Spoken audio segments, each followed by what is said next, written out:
Right, so welcome again to today's webinar. I would like to introduce Dr. Rodgers-Melnick. He is a research scientist at University Hospitals, Connor Whole Health, and he's also an assistant professor at Case Western Reserve University. And he's a board-certified music therapist and is also a licensed professional music therapist. So Sam, welcome to today's webinar. I'm going to hand it over to you. But first of all, I do want to thank you so much for sharing your expertise here with our members. Sure. Thank you so much for having me. It is really incredible to be part of this group of music networks funded by the National Institutes of Health with our focus on what are the mechanisms by which music affects pain.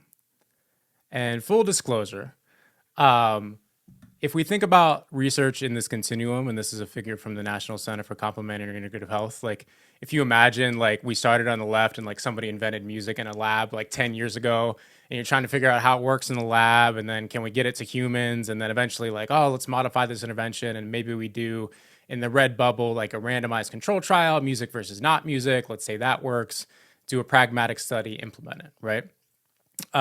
Of course, music has been around for a very long time, so it kind of which bubble you're focusing on can change over time. But I am a researcher who is mostly focused on the right side of this continuum. I think I have some interventions that might be helpful for sickle cell disease pain. I try to optimize those. We then do some randomized control trials to see if it's efficacious in controlled circumstances. And then I look at electronic health record, real world practice to see if it's effective. And eventually I'd like to get to, oh, these are really helpful evidence-based interventions. Let's implement them as part of real world care. But I recognize that the purpose of this network and also the network I'm part of, Ensemble, is more focused on this green bubble. What are the mechanisms by which music affects pain?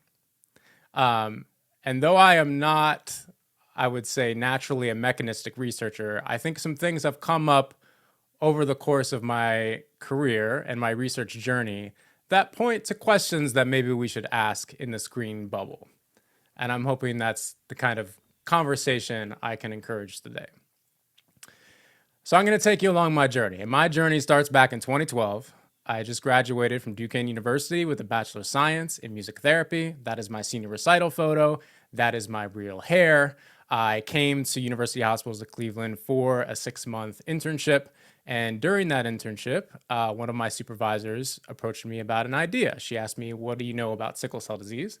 And at the time, I didn't know anything at all. But I did have this group drumming background. And so we started providing inpatient group drumming services for adults with sickle cell disease who were admitted on the medical oncology unit with a pain crisis.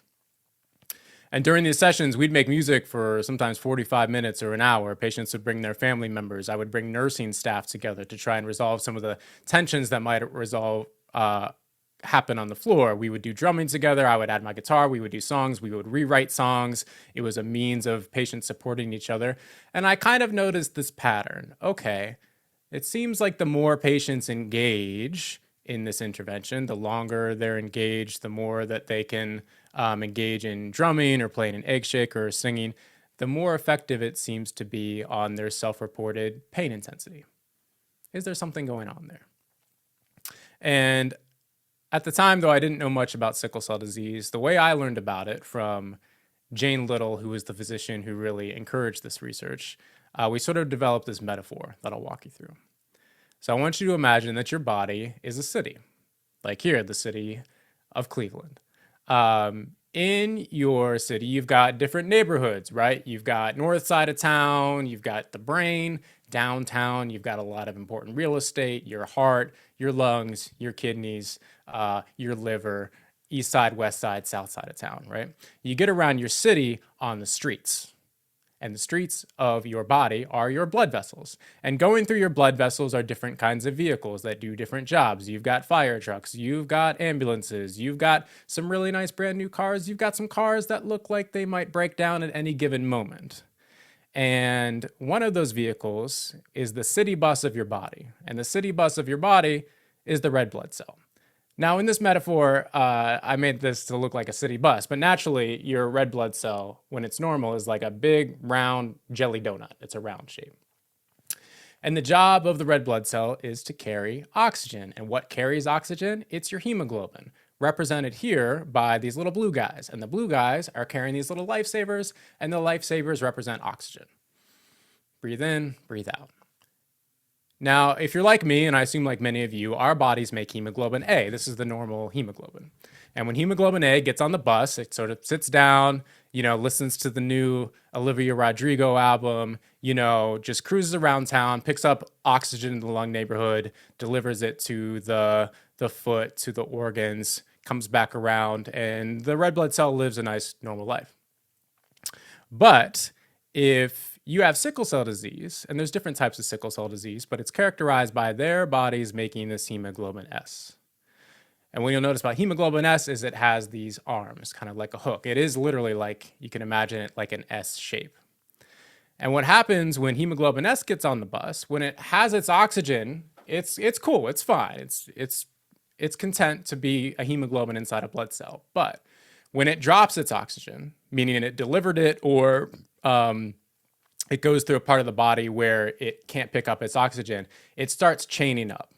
And if you can imagine your blood cell, it's got this chain inside of it, and that chain grows and grows and grows and grows. It stretches out the red blood cell to not be like a round shape, but like this C-shaped or this curved shape. Or if you were, familiar with like farm stuff in like 1910 and you looked at this microscope, they said, oh, that looks like a sickle. And that's why they called it sickle cell disease.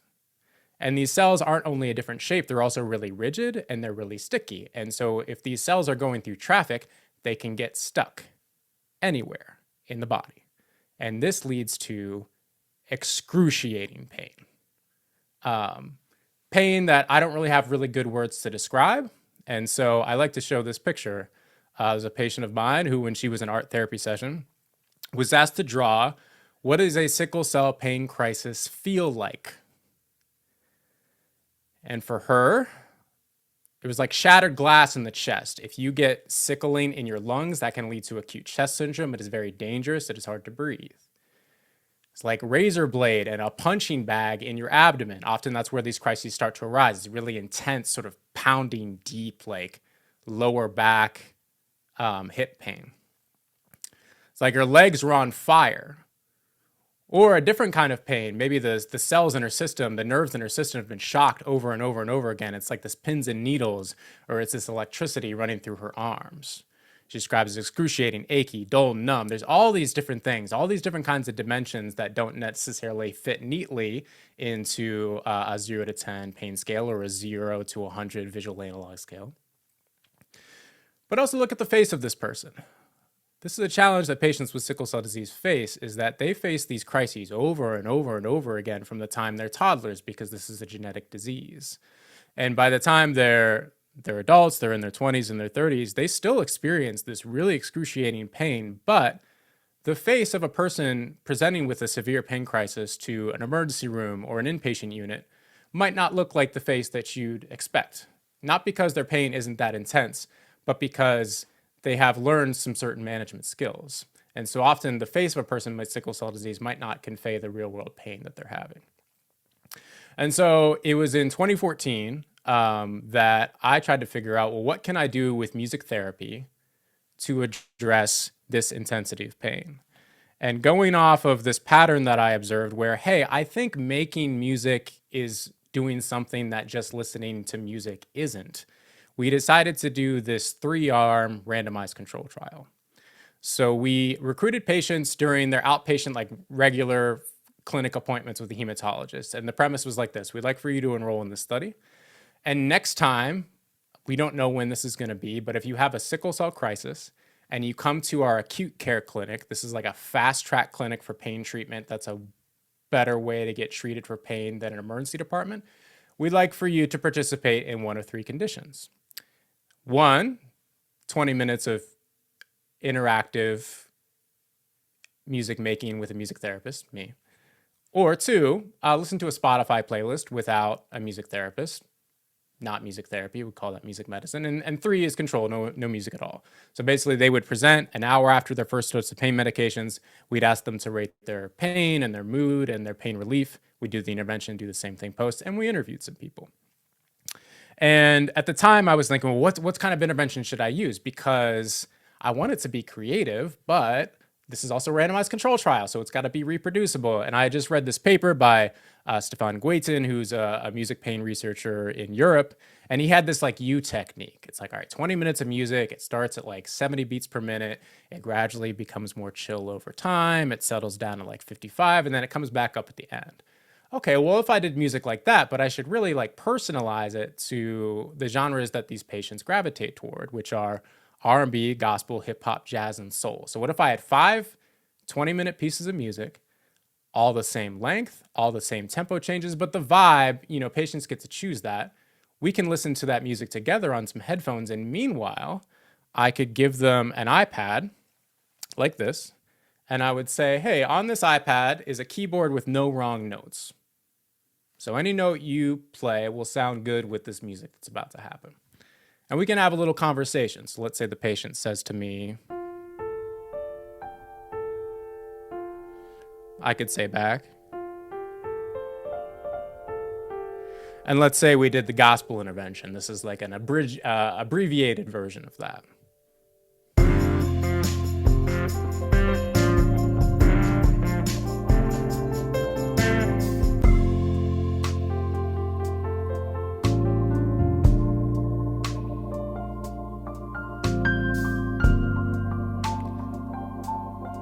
And as the intervention went along, I would notice patients getting a little more creative.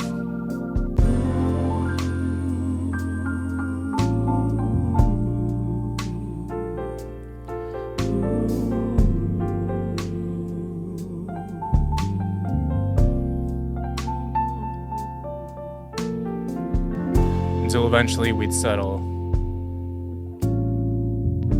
in music like this.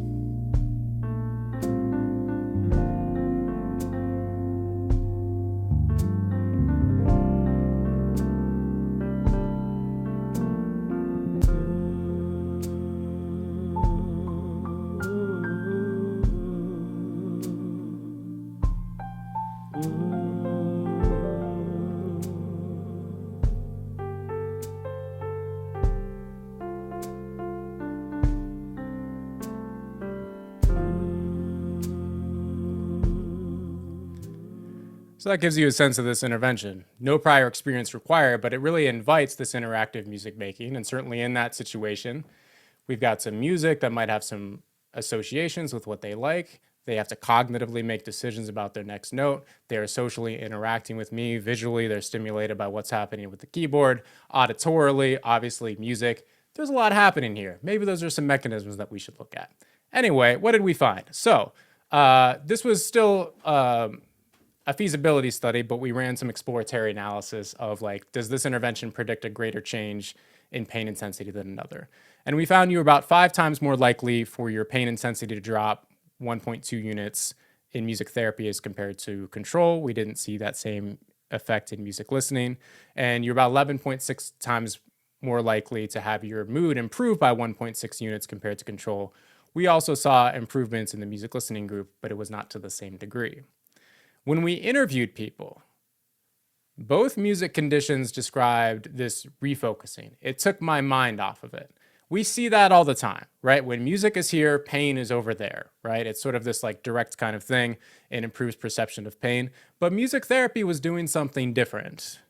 There were more reports of, I enjoyed this, I was engaged by this, I was relaxed by this, I was comforted by the music therapist being there at a very challenging point in my life when I'm at a sickle cell crisis at an institution where I sometimes don't feel comfortable because of my sickle cell disease. This patient said, the music helped me. It put me in a better mind state. Instead of thinking I'm in the hospital, I'm in pain, I'm in agony, it was more soothing. Like I'm just relaxing. It soothed the pain a lot. I feel hopeful. I feel optimistic. Had it not been for music therapy and for the staff, I'd probably be in the same mood that I was in. And so I think this was encouraging. But keep in mind, a lot of patients with sickle cell disease, they don't just deal with this acute pain. They also start to develop chronic pain. And so this is a plot made by Wally Smith and colleagues. And if you imagine age is on the x-axis And the 0 to 10 pain scale, though a bit flawed, is on the y-axis. When you're a kid with sickle cell disease, like you'll have these crises, you'll be admitted to a children's hospital, you might get some IV opioids, and you will have the experience of eventually your pain will go away completely when you're not in the hospital. And this happens over and over again throughout childhood. But now you're like 12 and you still have these crises, but now I've got this pain in my shoulder that won't go away. I've got this pain in my hips that won't go away. It turns out all of the sickling and all of the oxygen deprivation to your joints starts leading to avascular necrosis, which is like this bone pain that is very achy, it's very different, and it does not respond well to opioids at all. And then this is an oversimplification, but if your nerves, the parts of your body that transmit these pain signals, get shocked over and over and over again throughout your life, eventually those signals can sort of stay lit. It's like this neuropathic central sensitization pain, and that doesn't go away even after taking opioids. In fact, that pain doesn't really respond to opioids well at all. And then some patients, if they're exposed to opioids over and over again throughout their life to treat these crises or treat their chronic pain, they can actually develop opioid-induced hyperalgesia, meaning the opioids are making their pain worse. So when we talk about sickle cell disease pain, I'm often focused on the pain that they deal with every day, the pain that lasts after they leave the hospital for a sickle cell crisis. The pain does not treat well with opioids, and the kind of pain that I think we want to focus on more, which is not what is your pain like right now, but how does pain influence your life day to day? And to get from where I was, which is like, hey, I think I got this nice 20-minute intervention that's good for acute pain, and to get to what I'm hoping to get to in the future was an intervention that can help people with their day-to-day chronic pain, I first wanted to ask people, well, how are you using music to help with your pain? And so we did this survey study that's published in Music Therapy Perspectives.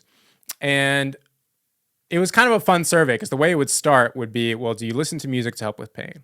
And then if they said yes, I'd be like, all right, give me 3 songs you listen to when you're having pain. Give me 3 songs you don't listen to when you're having pain. And we would pull them up on Spotify. We'd analyze them in all these different ways.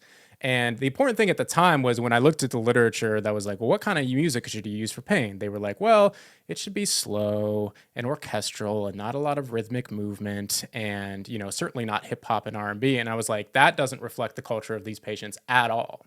And so patients, when they have pain, they listen to hip hop and rap and R&B, soul and Christian and gospel. There's bass, there's drums, there's 808s. And there's a big spectrum. There's certain hip hop they like, certain hip hop that they don't like. But yes, these kinds of genres of music can be very applicable for patients who are in pain. We then ask them a question like this. When you listen to music to help with pain, which of these things do you also do at the same time? Because I had this idea, well, maybe it matters how you engage with music. And of course, they lie down, they close their eyes, they might take medicine, put on a heating pad, but taking a warm or hot bath, I take deep breaths, I imagine I'm somewhere else, I pray, I sing, I move my body to the music. And what we found was this correlation between number of things that I do when I listen to music for pain and how helpful I think the music is for my pain. So sort of supporting this idea that how you engage with the music matters in terms of the analgesic effect of music. So about a 6 out of 10 in terms of how helpful it was. And what else, when you listen to music for pain, what else does it do? It, quote unquote, distracts me from the pain, sort of going back to that refocus theme that we found, helps my mood, calm and relax, loosens my stress, helps me fall asleep, makes me feel encouraged. So music is doing all kinds of things, not just modulating pain intensity. And so we took that feedback and we tried to plan out, all right, if I'm going to move from here's an intervention I'm going to do for you to treat your pain intensity right now, and move to a scenario where I'm going to teach you music interventions that you can engage in day to day to address your overall quality of life. What should that intervention look like? And our first attempt at this was effects of music therapy on quality of life in adults with sickle cell disease, or our musicals study. And again, this was a pilot study, a single site, just me as the music therapist. We recruited 24 adults who had sickle cell disease and chronic pain, meaning pain on most days per month for at least the last 6 months. At baseline, we asked them about their self-efficacy, their belief in their ability to manage their pain, which, as Dr. Bratt will tell you, is quite important for music therapy interventions addressing pain. We looked at the PROMIS 29, which is sort of a global health-related quality of life measure that gets things like sleep disturbance and pain interference. The Ask Me measures, those are like sickle cell versions of quality of life measures. We asked about coping skills, and they were randomized to either 6 sessions of music therapy with me or a waitlist control. So this was not an active control condition. We got post-test measures, and we interviewed some people. The intervention looks like this. In session 1, the first thing I do is I spend a lot of time validating that their pain is real. It's exactly how they say it is. I try to do my best to understand what their pain is like, not by asking them to rate it or filling out a standard questionnaire, but I hand them an instrument and I say, if you were going to reflect what your pain sounds like on an instrument, what would that sound like? Is it this big bass drum? Is it this nasty synthesizer? So we sort of build rapport off that, and I sort of mirror that with instruments. We then transition to this model of the human body where I have this spine going up to a brain with these lights that reflect those different types of pain that I talked about earlier, and how different treatments might be effective for different kinds of pain, and how music can sort of close that gate to address that.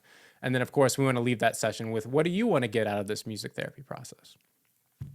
The next 4 sessions are about learning skills with music. So in session 2, patient gets to make a beat.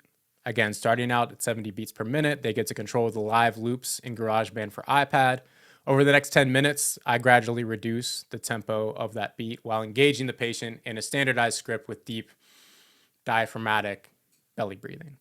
I record that intervention in real time in a studio just like this. I cut it in real time and I give it to the participant before they leave. And I say, hey, I want you to listen to this at least once a day until we meet next time. Session 3 is similar, but now we're doing progressive muscle relaxation, tension and release throughout the body. Session 4, tell me a place where you feel totally chill, totally at peace. What does it look like? What does it smell like? What does it feel like? We don't do something as intensive as guided imagery with music, but we go there with music. And for example, if they wanted to go to the Cleveland Metro Parks in spring, I might bring in some noises like this and add some music. And as we get there, I say, well, and once you've arrived at the Metro Parks, what do you see above you? What do you smell? What do you hear around you? Sort of engaging all of those senses with music. In session 5, we make music, just like that first intervention. So we get the iPad, we make music back and forth with each other. I show them how they can do that on their own. And then in session 6, it's, okay, what did we learn overall? What are some barriers and facilitators to continuing to use these interventions in your day-to-day life? How are you going to continue to carve out self-care as a priority for yourself? What do you think might be some potential triggers, some stressors in the future that might come up that trigger your chronic pain, and how would you address them? A lot of this is very much informed by the cognitive behavioral therapy model for chronic pain management, because that's the evidence base at the time. Though I'm also very interested in other theoretical perspectives to inform how we would treat pain in patients with sickle cell disease. So what do we find in this study? Well, again, the primary aim was feasibility, acceptability, and things were encouraging. We had an 89% consent rate. All of our measures were completed. We sent patients these pain diaries in the weeks before and after the intervention. We had high rates there. Everyone came to all their music therapy interventions, reported achieving their goals for therapy. Everyone could access the interventions I gave them on their own device. Everybody had a box folder with all the recordings in it. Most patients reported using these interventions at least once every other day. And when we interviewed people, there was this high degree of usefulness, acceptability. And though you're not supposed to do this in small feasibility studies, we did run some inferential statistics, and we found that music therapy and a change from baseline resulted in improvements in self-efficacy, reductions in sleep disturbance and pain interference, and improvements in social functioning impacts compared to control. So I would not call this definitive efficacy because it was not fully powered, but some encouraging signal that we are addressing the outcomes that I think are really important. Namely, how much is pain interfering with your day-to-day life? And what is your confidence in your ability to manage your pain day-to-day? I think what's also important is we ran this trial in the fall in Cleveland, Ohio, when the weather changes a lot. And those weather changes are often a trigger for pain crisis for patients with sickle cell disease. So some encouraging findings. When we interviewed people, again, we saw this again. Music therapy takes me to another place. It takes my mind off my pain, puts me in a whole new dimension. Like for those few minutes, I don't hurt. I'm in a whole other world, which can be very powerful when you have this painful cellular traffic jam emergency in your body. But then there were the things that we were hoped to encourage. I noticed when I use these music therapy techniques, I can handle the pain a little better than usual. Overall, it made an impact on my ability to cope with my pain. That's more the goal that we're trying to get to. Not the intensity of your pain right now, but how you're able to manage that day to day and continue to go to work and care for the things at home. Sometimes people don't know that they have options or things that can help them feel better other than taking pain medicine. So just knowing that you know a way to make it feel better without having to be drowsy and sluggish because of pain medications, then you say, okay, I can cope. A lot of these patients do want to have other strategies besides their pain medications. One, because those pain medications often don't work well for the different types of pain that they deal with. And two, because they often come with side effects like sluggishness and pruritus.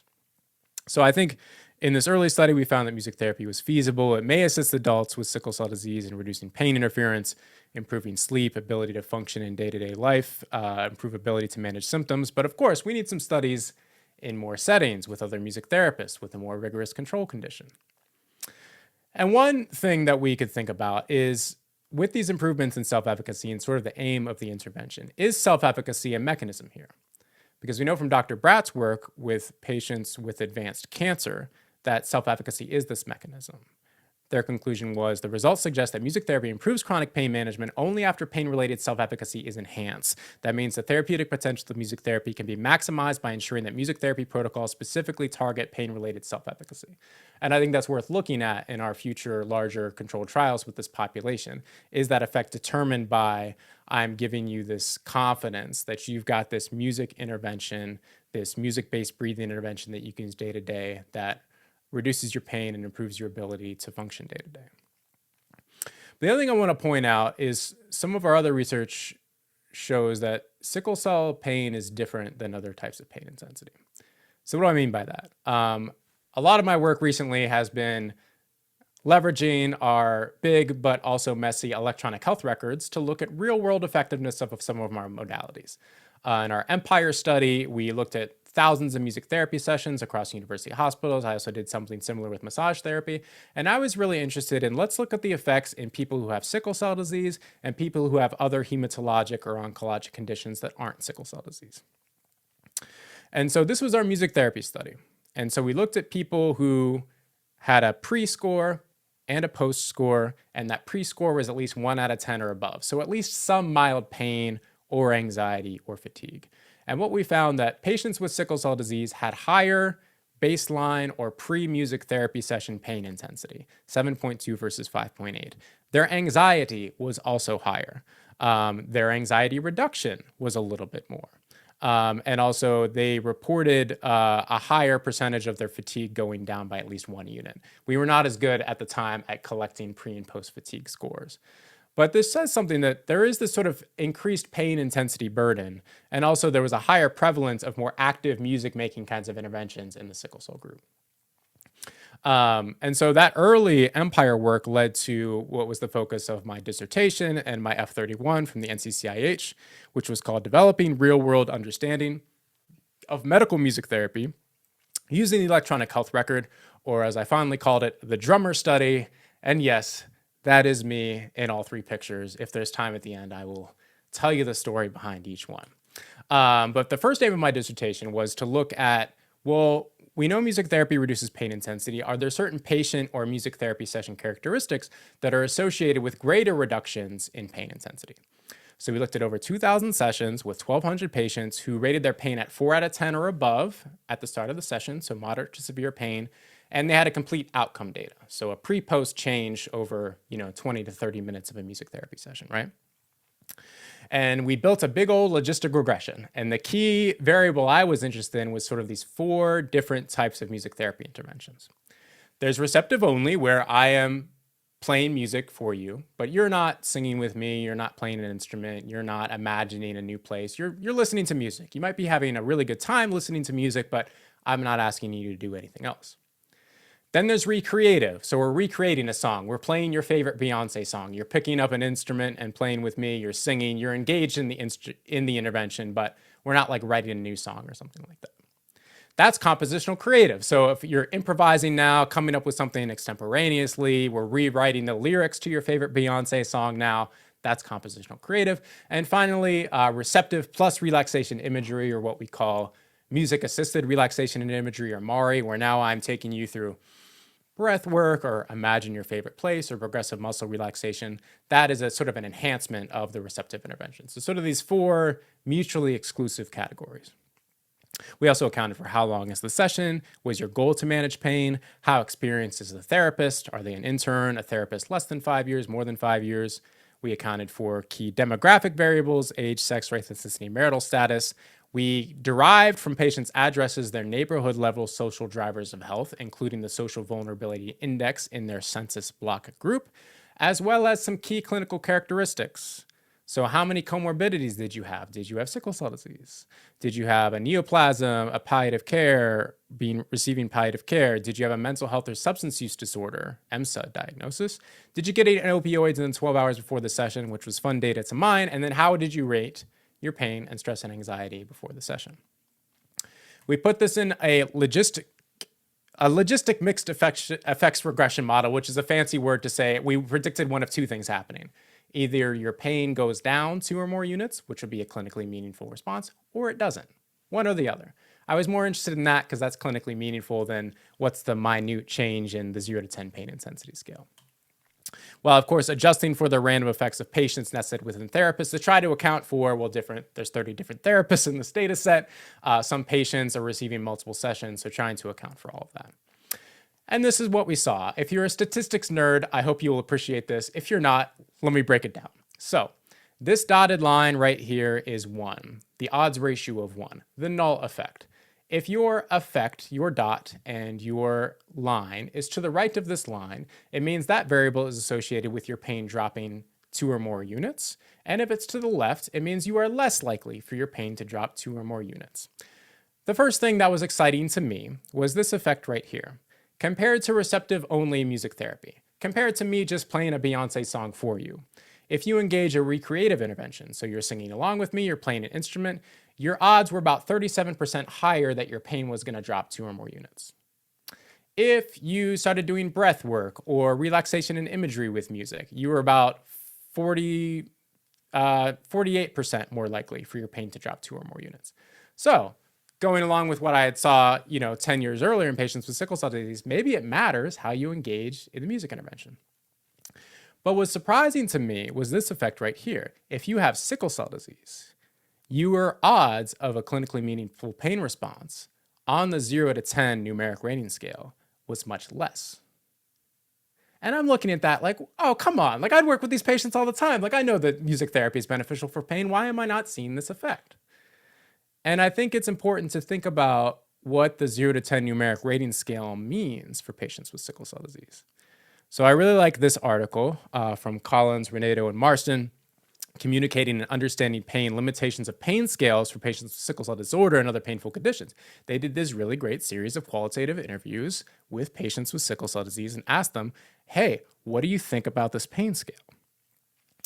And well, one thing is, like this patient said, on a scale of 1 to 10, how tough's the pain? And if you say anything below like 5, then they'll say, meaning the healthcare professionals, well, we're not going to give you no morphine because you don't need it. But really you do. And even when the pain's at like a 5 level, you need the morphine. So a lot of the patient's pain score, their interpretation of that is caught up in what are the consequences of reporting a pain score that might not be moderate to severe in the doctor's perception. Because a lot of these patients face stigma. They get labeled as opioid seekers and things like that. So there's a lot of complications in how the patient thinks about their pain intensity, because that is the thing that doctors and nurses ask about all the time. Rate your pain, rate your pain, rate your pain. What of this? Patients felt that their current pain is not the most relevant to report on. A lot of patients with crises will describe this like ebb and flow. Well, it's intense now, and then it's way, and then it's going to come again, intensity again. So even their pain might be a 7 now, they're anticipating it's going to be a 9 in about an hour because of their flow with that. And so that can affect what they think, or maybe it's stable there. Patients also described how the importance of distrust, and this is really important in this community because of all high frequency of negative interactions with the healthcare system. Interviewees aware of providers' likely skepticism and scrutiny of their behavior, as well as providers' conflicting goals and limited knowledge of sickle cell disease.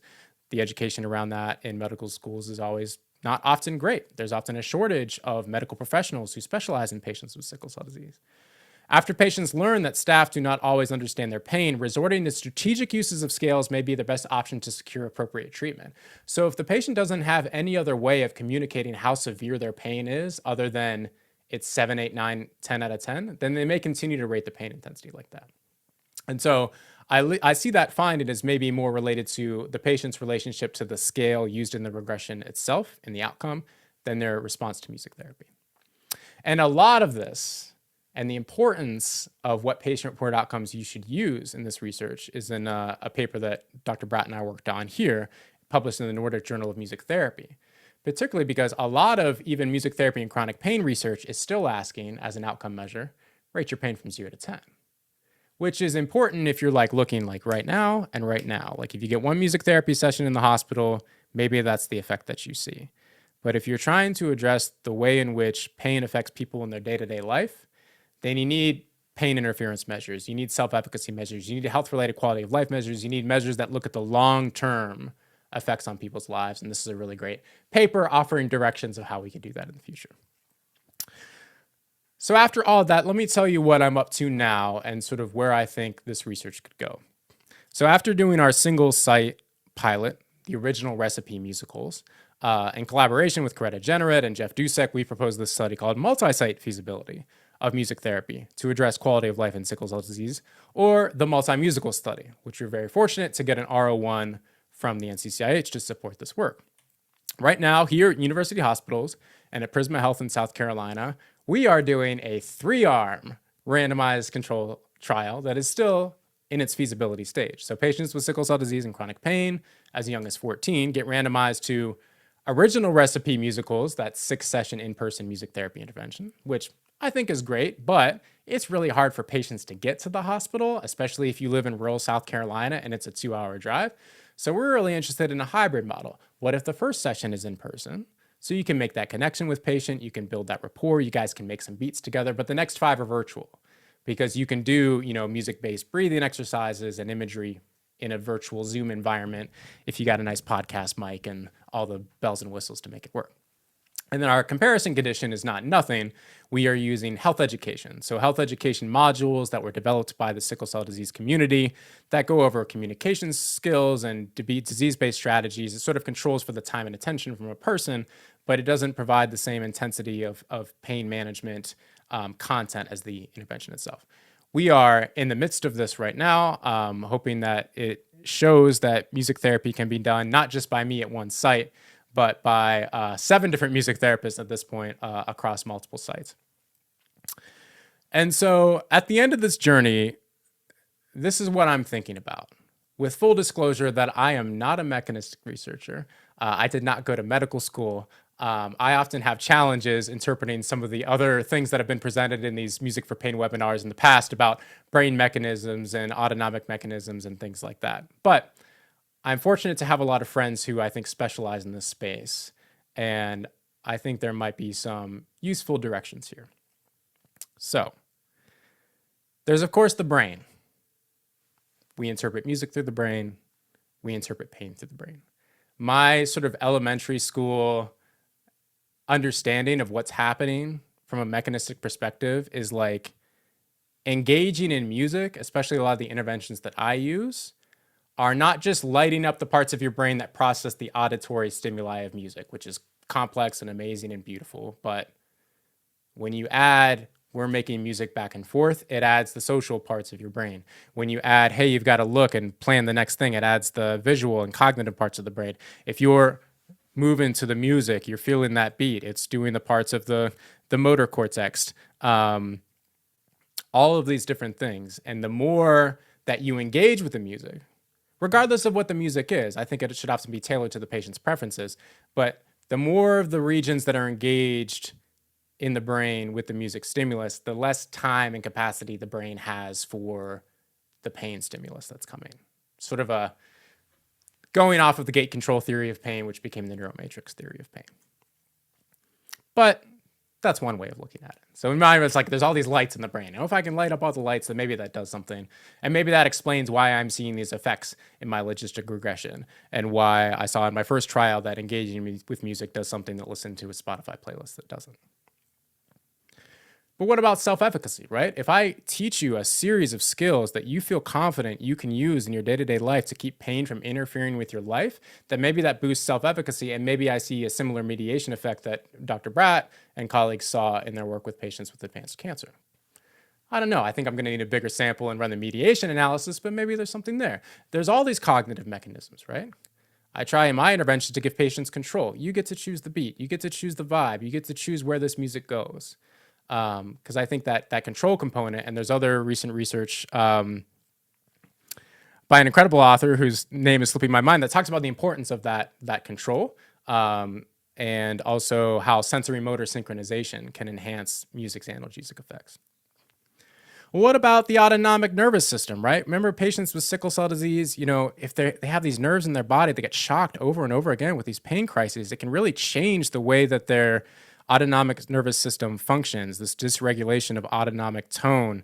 You sort of get this central sensitization happening with sickle cell disease. And so is there a way that music therapy, by the way it engages with the autonomic nervous system, could that modulate that? Potentially for that really persistent neuropathic pain.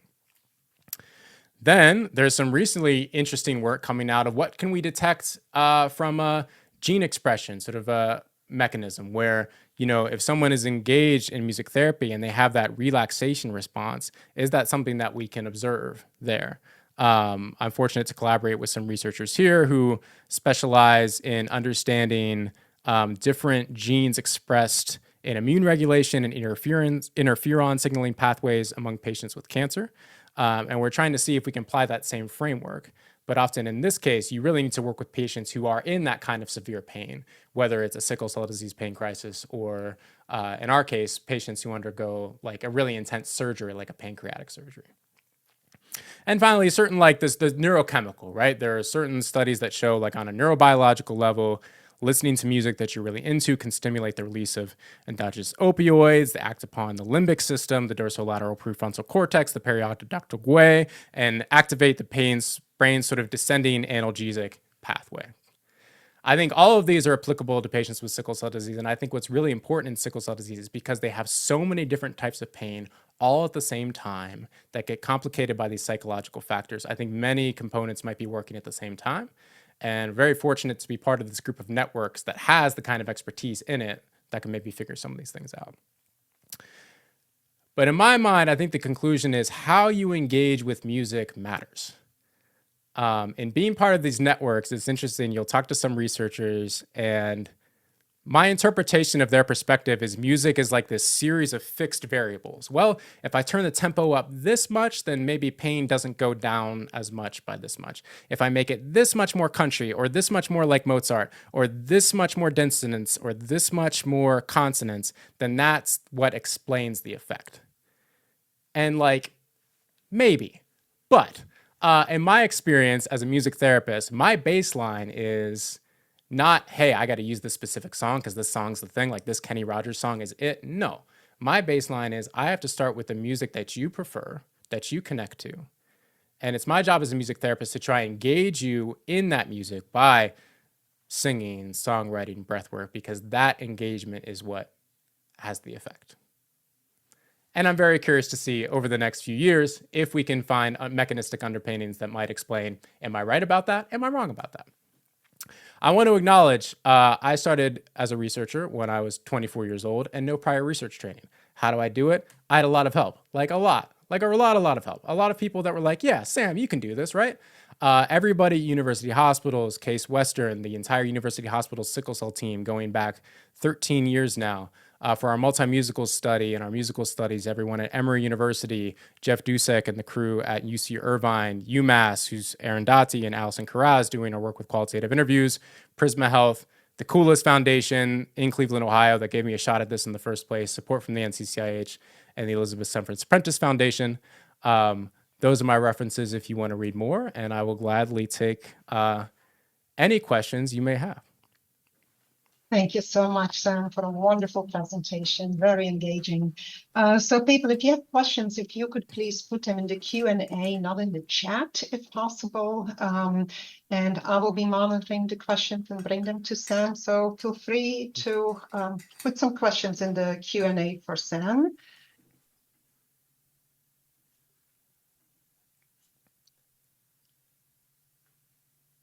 Oh, thanks, Liz. Okay. We'll just just give people just a moment to raise some questions. It's exciting for me to see some of your results related to self-efficacy and how that kind of overlapped with what we found. And I'll say the name of the researcher you were looking for is Claire Howland.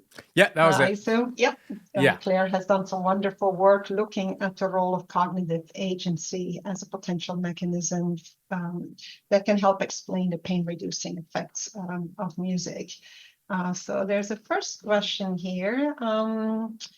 Victoria writes, I'm starting work on a migraine headache clinic. Any suggestions on how to get started? There's no other expressive therapist on staff. And are you, what is your role, Victoria? Are you a music therapist or a psychologist or something else? A music therapist. Okay. So Victoria is a music therapist. And while you think of an answer, Sam, I'll just already put a little plug-in for the work that is being done in Heidelberg. There is a music therapy group there that has done a lot of clinical work and research around music therapy for migraine headaches.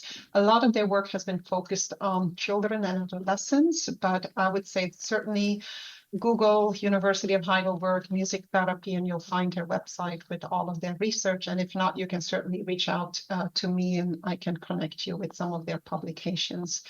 But go ahead, Sam.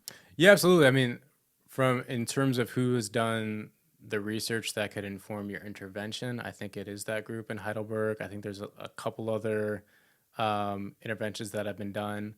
A lot of my focus now is like, all right, if you've got an intervention down, that could be some combination of the interventions that we've done, that Yoko Brad has done with vocal music therapy. Well, how do you make that accessible? Because in the outpatient setting where you'd be treating patients with headache disorders, is an insurance company going to reimburse you for that? I don't know. So one thing we're doing now at University Hospitals, we have this study called Pop Singer being led by Angelique Foss, who's a music therapist. We are teaming up with physicians or advanced practice providers who can provide group medical visits. And in those group medical visits, the bill for that group medical visit can cover the music therapy service. So when you're trying to deal with these financial barriers, or because you could get a grant right now or you get the operation to sort of per the music therapy in the outpatient context, but if that goes away, how do you sustain it? These are some of the things that we're thinking about on the long-term sustainability side. And also you get that dual benefit of maybe a provider can provide that clinical expertise, they can do assessment, they can document that, they can put the billing code in, but they get the benefit of the intervention that only you can offer. And then also, in our model, we alternate in-person visits on Mondays with the provider, with virtual visits on Thursdays, where they can learn new skills but not have to come back to the clinic, but that's only led by the music therapist. So these are some models that could make these more feasible and financially sustainable after you figure out the intervention. Yeah, Victoria says she's in Chicago. This is an inpatient unit. Oh, okay. Well, that's 7 different. days. Yeah. Yeah. All right. So here is another question from Mark Jensen. I was struck with the similarities between the intervention you described and clinical hypnosis, which uses, for example, a favorite place induction. We have also found that music medicine can increase hypnotizability. And we know that when you add clinical hypnosis to other treatments such as CBT, it enhances and improves the outcomes. So Mark is wondering, might combining the outcomes of a combined music therapy hypnosis intervention be more effective than either one alone? Yeah, it certainly could be. This is interesting. This exact comment and question came up in a presentation I recently gave, and there is some background in using hypnosis among patients with sickle cell disease. I think it's worthy questions, perhaps in like a comparative effectiveness trial, where you figure out, well, what's better? Music therapy, cognitive behavioral therapy, hypnosis. Often my mind goes back to similar to the last question of like, well, what's more practical, right? Where is often the first time you can encounter patients? Well, it's when they're admitted on the inpatient unit. And on the inpatient unit, who's usually there in your hospital? Do you have someone who can provide hypnosis?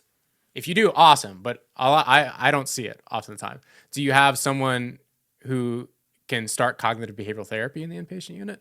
Maybe not. Do you have a music therapist? Oh yeah. And so like where can you initiate care within a health system? And I think that's where music therapy might have more of a practical edge, and also, compared to the cost of other people who are trained to provide those things, I think there's a difference there. So I think from a pure like power of the intervention perspective, I think it's worthy to investigate in a comparative effectiveness trial. But then thinking about what's the most cost effective intervention or most implementable intervention with the staff that you have on hand, music therapy might have an edge, or music therapy might be something that takes a little less time to like drive the benefit from. Like I always think about the people that we see who are writhing in pain. Are you going to be able to engage them in cognitive behavioral therapy in that moment? I don't know. Are you going to be able to train them in a mindfulness intervention? It can be challenging. Can I engage them with music therapy right there and lower that agitation, engage them? A lot of times, yes. So I think there's trade-offs there in terms of where you start with somebody with an intervention. Great. Jonathan Tang is asking, I'm very curious about people's reported musical choices for pain. I wonder if any musicological analysis was conducted on that data set, the three pieces of music for pain. Yes. So we did at the level of when we got a song, and I want to pull up the publication here to jog my memory. We grabbed what was sort of easily summarizable, which was like, what's the what's the average tempo? Is it major or minor? What key is it in? And so in our study, we report sort of the basic descriptive statistics of that. I think there's a lot that we left on the table though. But at the time, like we didn't do like I had this incredible research assistant, Christina Gam, who like listened to every song, noted every single instrument, what was the average tempo. There were a bunch of other things that we coded, and we might have not had, like explored all of it, but we didn't do like a more in depth or like use like Spotify's machine learning like algorithms to really reference it. But I think it's worth looking at. However, I got this data like 10 years ago, and so the whole vibe has probably changed in terms of what people listen to. But I think the important thing there was like when you think about music for pain, you really you got to think about the culture of the people that you're working with, because yeah, the heavy beats and things like that that are inherent to R&B and hip hop are important. And Jonathan, there is an analysis, a publication by Knox and colleagues. They analyzed all music that was used in several experimental studies that looked at pain-reducing effects of music. And they did an acoustic analysis of all the pieces of music that were chosen by participants. It's a really interesting analysis of trying to figure out, are there specific elements of music that are tend to be more effective than others. As Sam is answering the next question, I'll try to quickly find it and put it in the chat. All right, here's a question from Austin Thorne. Can you comment on those transitioning from pediatric to adult care? I also wonder about psychosocial needs of adolescents and the various social determinants that could impact the potential benefits of music therapy. And Austin is a music therapist or Awesome. certified, watching from Memphis, Tennessee. Yeah, that's incredibly important. So the other side of my music therapy intervention portfolio was actually geared towards exactly this, because there are a whole bunch of challenges in transition. So, one, you turn 18 and maybe your children's hospital doesn't take you anymore, and there's a decent amount of children's hospitals that care for patients with sickle cell disease with pediatric hematologists, and you become an adult.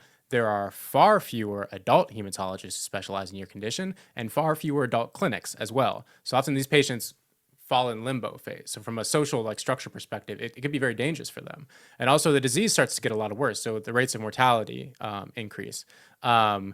It is critically important for in that transition for patients to develop trust with their new team. So often in my Beats interventions that I made, there's a publication I made in 2017, we used like group songwriting as a way of teaching patients about their disease, because they transition from their parents kind of managing everything for them to them having to remember to refill and take their medications and remember all these lab values. So we use music for that. But also I was trying to used how you can build trust in like a group drumming, where I'd bring patients together with their adult providers, because I was trying to facilitate the transfer of trust from patient knows their pediatric sickle cell team since they were babies to now I got this whole new team of doctors, nurses, advanced practice providers. So I think there is a lot there. Um, and we're fortunate at UH, we've got pediatric and adult sickle cell disease specialty teams. I'm hoping there's something similar in Tennessee, but often that's the main challenge is they become adults and there's no infrastructure for them in that city. Then there continues to be some comments about the clinical hypnosis suggestion. So first of all, Mark was writes back, he was thinking of whether it might work to train music therapists in the use of clinical hypnosis, kind of to enhance the effects of music therapy. So it's not thinking about a comparative effectiveness study, but actually use them combined. And then Lisa Lombard also posted that she's also wondering about the additive impact of music creation and the use of hypnosis, particularly for folks who use more auditory language and modality. So yeah. I mean, I'm not as familiar with the hypnosis research, but I do know a few like highly skilled, especially pediatric music therapists who do have some of that training, which is like really important for like high intensity procedural support. So I think there could be something to that to try as an intervention. Again, going back to like I have a model of an intervention that's kind of rooted in a cognitive behavioral therapy model for pain. Is it the best intervention that could be done? I don't think so. I think there's all these different perspectives of how music can have an effect and probably how have different underlying mechanisms that are certainly worth exploring. And Akifa is asking, I work at Children's Healthcare of Atlanta as a music therapist on the hematology oncology unit. Could you speak more on how you continue to advocate to the medical team on the limitations of the pain scale? I often have patients who report hesitancy with accurately rating their pain or with being active out of the room due to how that will affect medication they can receive, or discharge planning. So how do you deal with maybe some resistance from the medical team? It's so as I was finishing up my role as a music therapist and transition to a researcher, I really wanted to do something that just really used music therapy to advocate for this population. So we made this 3-part song story that was like, part 1, tell me what it's really like to have a pain crisis. Part 2, tell me about negative experiences that you've had in the ED that are really disturbing a lot of the time in terms of what's been said about them and their pain. And then 3, what's a positive experience? And I would use that as training for new healthcare professionals in my institution. Because often the challenge, not necessarily the pain scale, but it's sort of like patients will come in and it's like an emergency and they'll try to do everything. And then as the pain continues to persist, there's no more communication. So it's not necessarily the pain scale, but it's often like there is never an established communication of what the plan is or how the plan would change based on things that aren't just the pain scale, which has limitations, or people's laboratory values, which has a lot of limitations, doesn't speak to their pain intensity. A lot of times you really need that relationship. So a lot of care models where you can have a nurse practitioner who's based in the outpatient clinic around inpatient to provide that education is really important. Or I think recently, especially I think University of Pittsburgh, they're using like these color scales and pain animation things that I think can be really applicable for kids with sickle cell disease. And so changing that is sort of like a whole infrastructure thing, but there are some pilots of these new ways to empower patients with sickle cell disease to express their pain in, especially their acute pain, in more creative ways that speak to what's going on rather than just the pain intensity. All right, one final question. I know we only have 1 minute left. You can take a few more minutes, Sam, but here's a final question. What about different cultures? Do music types, beats differ? Of course. I mean, as a percussion major, like you start learning percussion, you got to learn, certain styles from Latin America. I learned West African djembe drumming is completely different than Ugandan drumming. And that's why it's really important, I think, if you're a music therapist and you're going to work with this population, you better be good with the music of that population. You better be ready to make a hip hop beat, do R&B, do all these different things. That's also why important. If you're a music therapy training institution, empower your students to learn these different kinds of music that aren't classical music. Because yes, I think as a baseline, we have to assume that we should work with the music that is most resonant of the culture of the people that we're working with.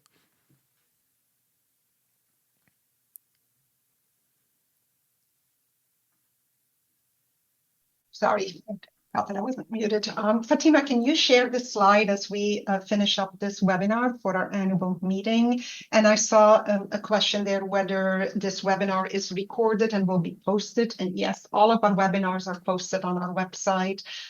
So certainly go there. There's now a large number of webinars with lots of fantastic information, and feel free to share, of course, all of these recordings and all of the resources on our website with anybody on your team.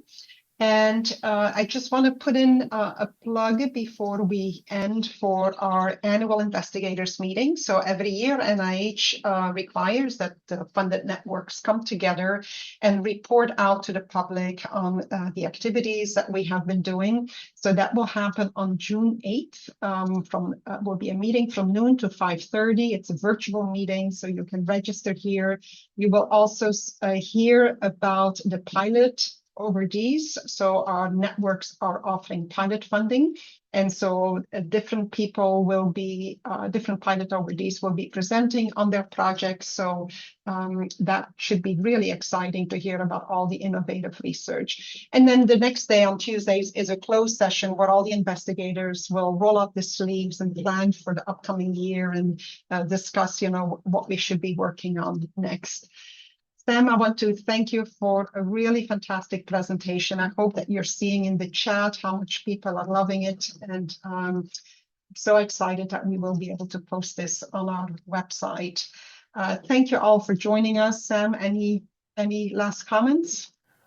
As a person who I think knows this population well and knows what interventions can work with, but is not well versed on the mechanisms you could explore to explain the effect, I am always open to new ideas, new pilot opportunities we could pursue that help us understand these underlying mechanisms. So always feel free to reach out if you have an idea, and I hope to see many of you at this Baltimore conference.